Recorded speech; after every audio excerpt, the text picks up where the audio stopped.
My great-grandmother, Dagmar Florence Wikland, was born on November 12, 1917. Her parents were Sophie and Gunnar Wikland. When my great-grandmother was very young, her mother was taken, along with more than 50 million other people, by the Spanish influenza epidemic. She was given to a foster family, as it was not considered proper for a single man to raise a little girl. Well, my great-grandmother grew up and left the house. One of her first jobs was as a maid at the Snyder Mansion in Minneapolis, Minnesota. The Snyders were an aristocratic family and lived in a very large mansion. My great-grandmother enjoyed working there very much and has many stories from her time there. We got a chance to sit down and record some of my great-grandmother's stories, and I would like to share them with you. Oh, that was such a beautiful dress. So she was going to try it on. We wanted to see how she looked in that beautiful dress. And who is this?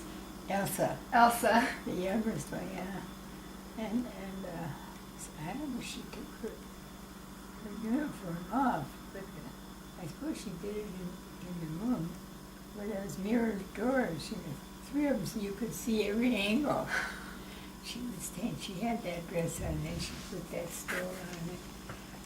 And she looked like a doll, you know, in that thing. And her hair fixed like she always did, but it was cute. And, oh, it was so beautiful, you know. And Mrs. Snyder come walking in. If there had been a hole in the floor, I am sure Elsa would have crawled in it. Can't you imagine? In her dress. In her dress, yeah. In her stuff. And Mrs. Snyder looked at her. But I am so sorry. Oh, I am so sorry.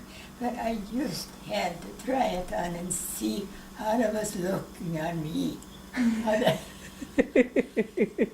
that dress would look on me. Well, my great-grandma had many good times at the Snyders and has always kept good memories of it.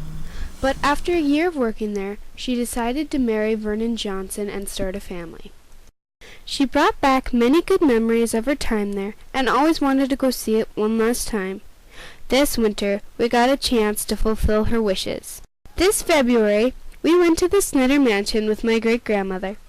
Even though parts of the mansion were altered, it still had much of its original charm and beauty.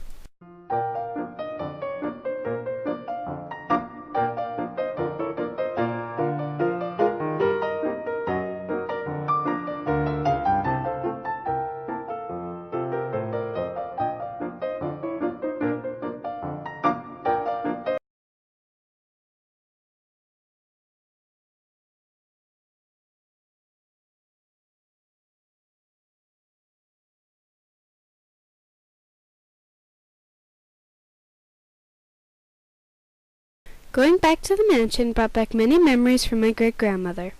When she shared them with the family, I discovered a significant connection to a famous event in history. Mr. and Mrs. Snyder, my great-grandmother's employers, honeymooned in Europe. When their trip was finished, they would come back to the U.S. by ship. Their original ship was held up, so they decided to board the Titanic.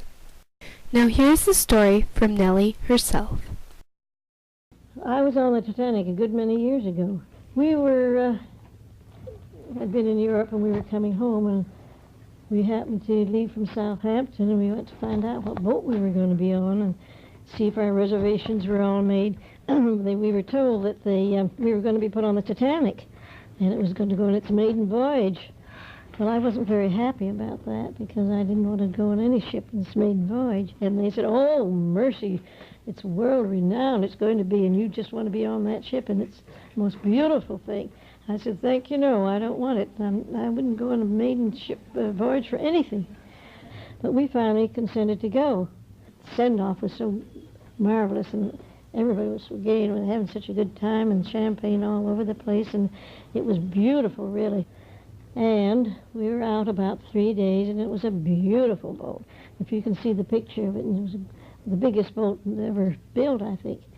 We were only on 3 days when, in the middle of the night, we heard a terrible crashing, and terrible noise, and sounds as if the whole ship had been torn open.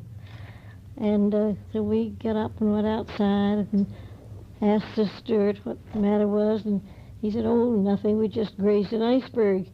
And we said, "Well, we'd like to see an iceberg." And he said, "Oh, no, you go back to your rooms. Everything's all right. Everything will be all right in a few minutes. So just don't worry." But we did. We went up on the deck, and we went up on deck, and we could see that plenty had happened. The front of the boat was just filled with ice. We stayed there and watched for a while, and some people kept coming out from the other decks, and they were so frightened they didn't know what to do, and people were running around. So I finally stood and I looked over for a while.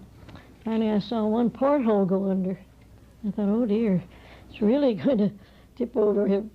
And so we finally, they did allow people to come up on the upper deck, and the boat deck, and they said they wanted people to get in, women and children, to get in the lifeboats and be lowered.